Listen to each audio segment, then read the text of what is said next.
En enero de 1937, la tranquila ciudad industrial de Old Forge, Pensilvania, se convirtió en escenario de uno de los casos criminales más desconcertantes de la década. Todo comenzó con la desaparición de Orissa Salway, una ama de casa de 38 años que vivía en la calle Maple con su esposo, Theo Pius, y su hija de 18 años, Edleta. Orissa Salway era conocida por sus vecinos como una mujer tranquila y reservada que rara vez participaba en la vida social del barrio. Se dedicaba por completo a su hogar y a la crianza de su hija. Asistía regularmente a la iglesia local de San Patricio y compraba en el McDonald's de la esquina. Su rutina diaria era predecible. Acompañaba a su hija a la escuela por la mañana, hacía las tareas del hogar y preparaba la cena para la familia por la noche. Theo Pius Salway, de 36 años, trabajaba como relojero en un pequeño taller del centro de la ciudad.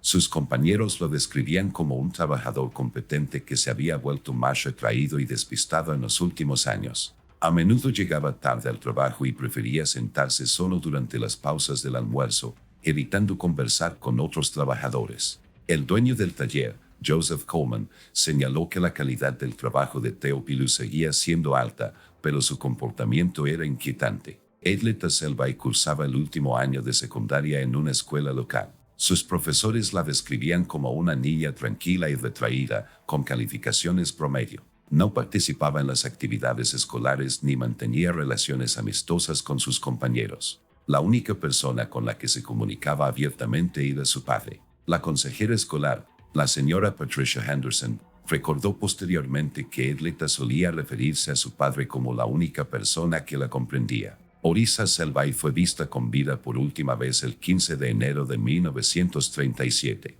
Estaba comprando en McDonald's, donde compró lo habitual: pan, leche, carne para guisar y varias latas de comida. El dependiente Robert McDonald recordaba ese día porque Orissa parecía particularmente tensa y miró a su alrededor varias veces, como si esperara ver a alguien. Cuando los vecinos notaron la desaparición de Orissa, se acercaron a Theo Pius para preguntarle sobre su paradero. Explicó que su esposa se había ido a vivir con su hermana a Nueva Jersey por tiempo indefinido debido a circunstancias familiares. Esto parecía plausible, ya que Orissa tenía una hermana, Agnes Blackwood, que vivía en Newark. Sin embargo, Theo Pius no pudo proporcionar una dirección exacta ni un número de teléfono, explicando que el contacto con su hermana se había perdido varios años antes. La señora Dorothy Cranfield, vecina de los Salway, fue la primera en dar la alarma. Notó que la casa estaba desierta, las cortinas siempre corridas y los ruidos domésticos habituales no se oían en las ventanas.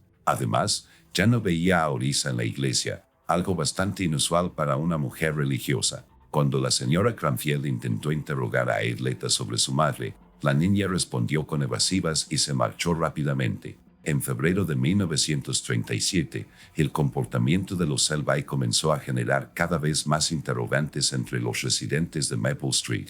La casa del número 247, donde vivían, se convirtió en motivo de constantes rumores y preocupación para los vecinos. Theo Pius y Edleta se convirtieron en los únicos que entraban y salían de la casa, y sus apariciones se volvieron irregulares, ocurriendo principalmente al anochecer. La señora Cranfield, cuya casa estaba al lado de la de los Salway, comenzó a llevar un diario informal de sonidos extraños provenientes de la casa vecina, risas roncas que no pertenecían a Theo Pius ni a Edleta, gemidos de mujeres y gritos ahogados. Particularmente inquietantes eran los sonidos que se oían a altas horas de la noche, cuando las familias normales dormían. Otros vecinos también empezaron a notar detalles inusuales. El señor Charles Ronsby, que vivía al otro lado de la calle, notó que las luces de la casa estaban encendidas casi constantemente, pero que había poco movimiento fuera de las ventanas. También notó que ya no se sacaba la basura de los Salway, a pesar de que la familia había mantenido un horario meticuloso de recogida. Teófilo siguió yendo a trabajar, pero su comportamiento se volvió cada vez más extraño. Sus compañeros notaron que empezó a hablar solo con más frecuencia y a emitir sonidos extraños mientras trabajaba. El dueño del taller, Joseph Coleman, intentó varias veces hablar con Teófilo sobre su condición, pero recibió silencio o respuestas incoherentes sobre cómo todo marcha según lo previsto. Edleta dejó de asistir a la escuela con regularidad. Cuando aparecía en clase, los profesores notaban cambios drásticos en su apariencia y comportamiento. La niña había perdido peso, le habían salido ojeras y su habitual comportamiento tranquilo había dado paso al nerviosismo y la timidez. Se estremecía ante sonidos inesperados y evitaba el contacto visual directo. La consejera escolar, la señora Henderson, intentó hablar con Edleta, pero la niña se negó a hablar de asuntos domésticos. Lo único que dijo fue que su madre estaba fuera mucho tiempo y que tenía que cuidar de papá. Cuando la señora Henderson le preguntó si necesitaba ayuda, Edleta respondió bruscamente que ella y su padre estaban bien solos. En marzo, la situación empeoró. Los vecinos empezaron a notar olores extraños provenientes de la casa de los Selvine. No era el olor de la cocina ni de las tareas domésticas habituales, sino algo más inquietante y desagradable. La señora Cranfield lo describió como dulzón y pútrido, especialmente perceptible durante la lluvia. Los intentos de los vecinos de abordar directamente a Théophile para preguntarle sobre el bienestar de la familia se toparon con una reacción agresiva. Empezó a evitar a los vecinos y cuando alguien intentaba hablar con él, respondía con monosílabos y se marchaba rápidamente. Edleta también empezó a evitar cualquier contacto con los vecinos, saliendo de casa solo cuando era absolutamente necesario. El clímax llegó a finales de marzo, cuando la señora Cranfield oyó gritos provenientes de la casa Selvage en plena noche. Los describió como gritos de desesperación que cesaron repentinamente. Al día siguiente no vio a ningún miembro de la familia, aunque definitivamente había alguien en la casa. En mayo de 1937 ocurrió un incidente que dio lugar a una investigación oficial. Edleta Selvage entró en la farmacia Wilkinson de la calle Mayor y le hizo una petición inusual al farmacéutico Henry Wilkinson. Con voz temblorosa, pidió algo que me hiciera sentir nada en absoluto. Su aspecto impactó al farmacéutico. La chica estaba extremadamente demacrada, le temblaban las manos y tenía la mirada perdida.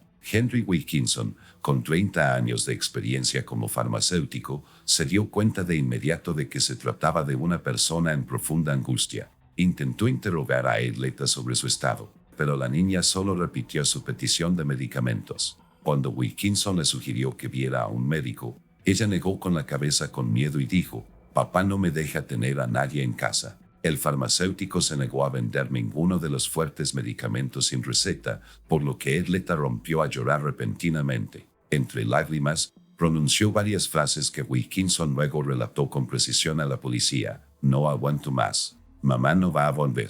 Papá dice que es lo mejor para todos». Salió corriendo de la farmacia, dejando atrás al farmacéutico atónito. Henry Wilkinson contactó de inmediato al sheriff del condado de La Cabana, Walter Miguel. Tras recibir un relato detallado del incidente, el sheriff decidió investigar la casa de los Selvine. Contactó al detective Frank Donnelly, de la policía de Scranton, quien tenía experiencia en violencia doméstica. El 19 de mayo de 1937, el sheriff Miguel y el detective Donnelly llegaron a la casa ubicada en el número 247 de la calle Maple. Théophile Selvage abrió la puerta tras un largo rato llamando. Su aspecto sobresaltó a los agentes. El hombre parecía demacrado, llevaba la ropa sucia y arrugada y olía fatal. Cuando los agentes explicaron el motivo de su visita, Théophile inicialmente intentó despedirlos, alegando que todo estaba bien. Sin embargo, el sheriff Miguel insistió en realizar una investigación, alegando la preocupación de los vecinos y el estado de Edleta. Al entrar en la casa, los agentes notaron de inmediato varios detalles inquietantes.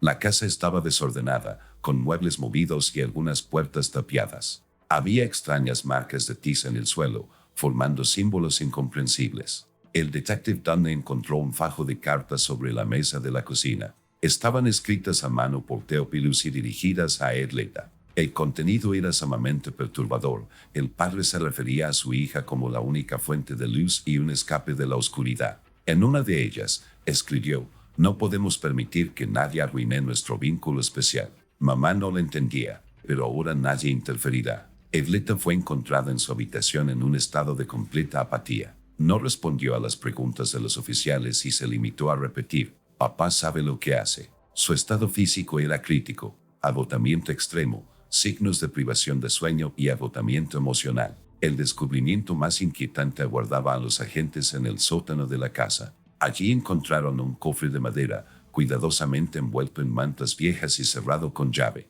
Théophile se negó rotundamente a proporcionar la llave, alegando que el cofre contenía las pertenencias de su esposa. Al forzar la cerradura, los agentes encontraron restos humanos en estado de descomposición. Un examen forense confirmó posteriormente que los restos pertenecían a Orissa Saue. La causa de la muerte se determinó como estrangulación. Los expertos determinaron que el fallecimiento ocurrió a finales de enero de 1937, coincidiendo con la fecha de la desaparición de la mujer. Theophilus Selvay fue arrestado el 19 de mayo de 1937, inmediatamente después del descubrimiento de los restos de su esposa. El detective Dunley le leyó sus derechos y Edleta fue puesta bajo custodia de los servicios sociales para una evaluación médica y psicológica. Inicialmente, padre e hija estuvieron recluidos en instituciones separadas para evitar cualquier posible interferencia con la investigación. Durante su primer interrogatorio, Theophilus Saue mostró una calma notable.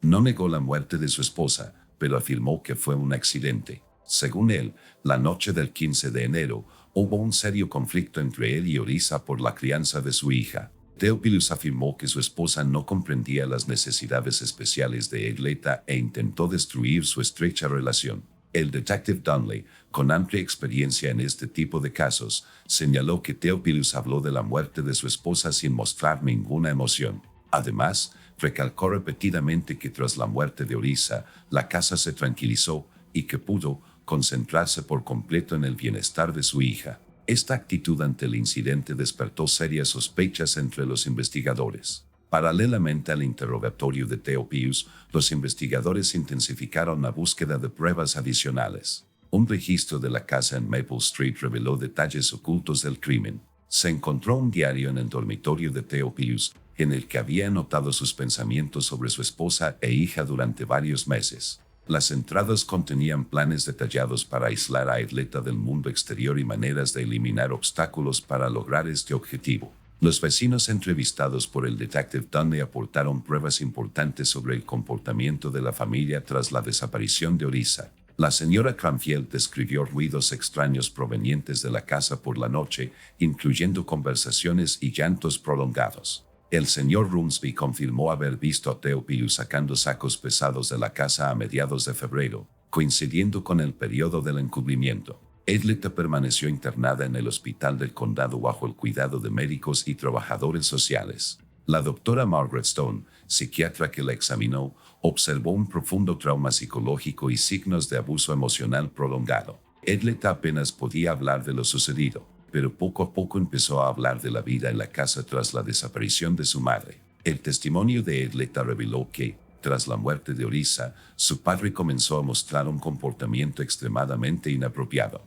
Obligó a su hija a llamarlo su único protector y afirmó que el mundo exterior estaba lleno de peligros. Theophilus aisló a Edleta de la escuela y sus amigos, alegando que necesitaba cuidados especiales que solo él podía brindarle. La investigación estableció que Theophilus le escribió cartas a su hija en las que le expresaba un doloroso afecto y le exigía sumisión total.